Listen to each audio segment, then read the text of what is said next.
I could talk about environmental and women's rights, and as I got older, I spoke more about LGBTQ rights and pay equity. But it took me longer to piece together an understanding of how power and politics work beneath the surface and beyond my immediate experience. The very fact that I'm addressing you now, in an audiobook I received lots of money for and began writing at the end of a year when I won every possible award, isn't simply because I'm a good soccer player or, as athletes love to say, because I worked really hard. You know who else works hard? Everyone. The platform I've been given is a result of other aspects of my life, including the way I look, what I represent, and the associations that come with the sport I play. A small, white, female soccer player, even a lesbian one with a loud voice and pink hair, lands differently in the press than, say, a 6'4" black football player with an afro. It took me a while to get here. Speaking up can be embarrassing. Walking into a room and asking for more money can be super awkward, as can calling people out for being racist. People get angry. They get angry even when you don't say anything to them personally.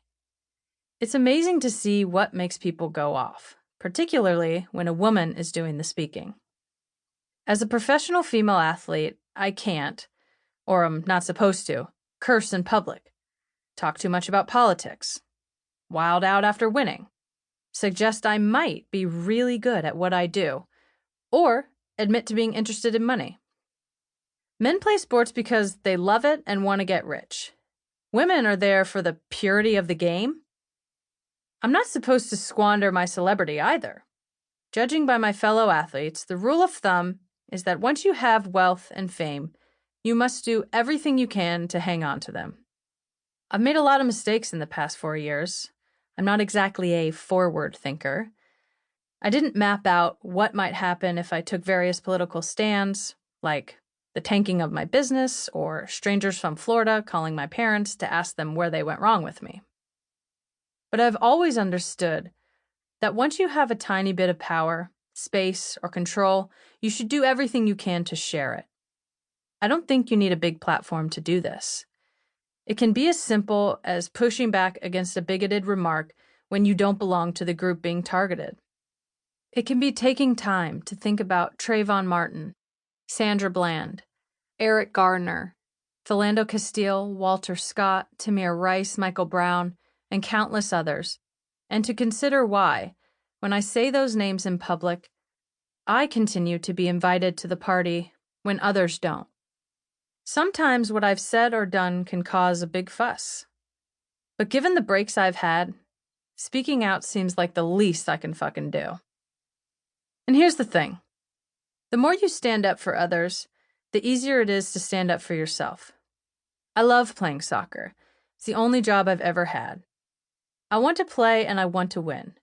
But given the amount my team and I do win, given, as the U.S. Soccer Federation likes to put it, the market realities, I also want to buy a gold Rolex, and I don't think it's outrageous to say that.